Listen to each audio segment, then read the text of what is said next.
Hello students of class 12, welcome to the online tutorial classes for Vidya Bhavan High Secondary School. This video is for 12. The chapter what I will continue today is the utilization of food by the body, which is digestive system, and this is the part 9 video. Okay.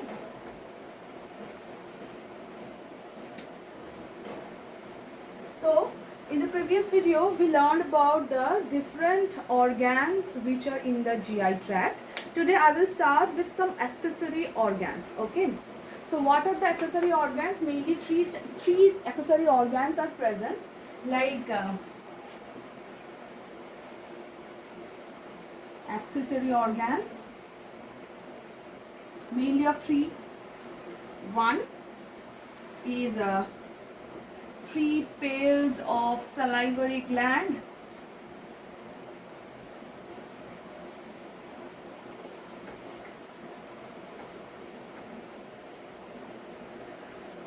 Okay. Secondly, the pancreas. And third, liver and biliary tract. So today we will discuss about the three pairs of the salivary glands. Okay. So here there are as told that three pairs of salivary glands are present. From the salivary gland, the saliva are produced. Okay. What are the three types of the salivary gland? Like these are of three types. The first one is parotid gland.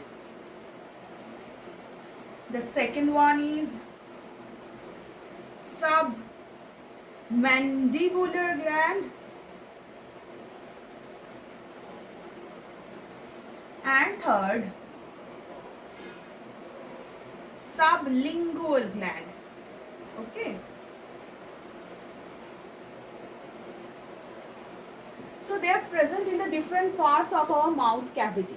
Okay. The parotid gland, these are situated in each side of the face, just below the external aqueous meatus, and each gland has a parotid duct opening into the mouth at the level of the second upper molar teeth. Okay, in this part, in this side they are present. The second is the submandibular gland. It lies on each side of the face under the angle of jaw, this part. In the floor of the mouth, the two mandibular ducts open in the floor of the mouth, each of in each side of the fulcrum of the tongue. Besides of the tongue, it opens. The third one is the sublingual gland, which is these glands lie under the mucous membrane on the floor of the mouth in front of the submandibular gland beneath the tongue. They have numerous small ducts that open into the floor of the mouth. As you can see, the three of them have the duct which are opening in the mouth cavity. So what is the ultimate structure of this salivary gland? Like these glands are surrounded by the fibrous capsules. Okay, they consist of a number of lobules which can secrete. And then what are the compositions? Compositions of the saliva. So I am erasing this part. Like the composition of the saliva, you can see that the 90% is the water and only 1% is the solid materials present. 99% actually is water and only 0.1 to 1% is solids present in this area. And what is the main compositions of it? Like the main composition is water. Along with it, many of the mineral salts are mixed with it. Okay. Next, many of enzymes are present. Mucus present. Lysozymes, which can lysine up the microbes. Next, the immunoglobulins also present.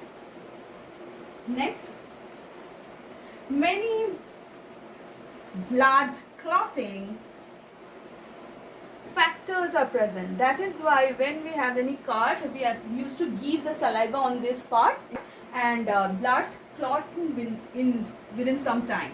Okay. Many dissolved gases are present. Okay. Next, some organic substances also.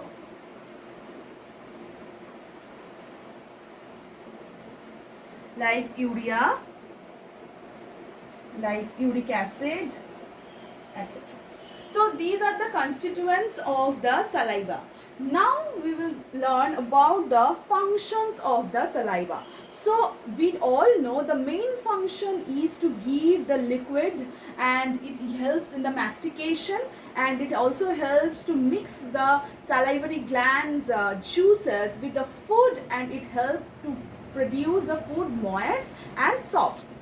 Okay, so what is the functions? The functions, firstly, it helps in chemical digestion of polysaccharides. Okay, like saliva contains an enzyme amylase that begins to break down of the complex sugar. The carbohydrate breakdown system starts from our mouth. Okay. Secondly, it lubrication function.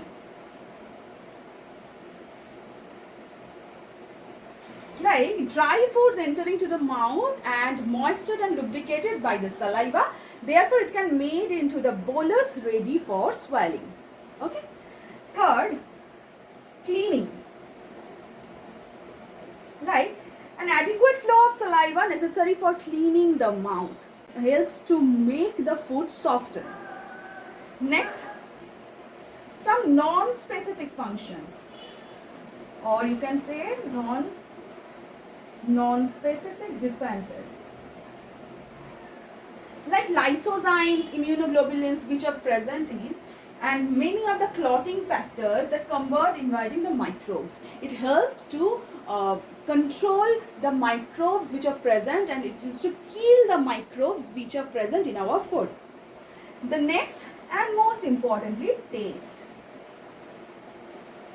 Like the taste buds are stimulated only by chemical substances of the solution, and therefore dry foods only stimulate the sense of taste after through mixing of the saliva. When they are getting moist, we can actually have their taste. We can actually feel what are the taste is. The sense of taste and smell are closely linked and involved in the enjoyment and otherwise of food. Okay, so these are the main functions of it, and these are the compositions of it. In the next video, I will start with pancreas. Till then, thank you.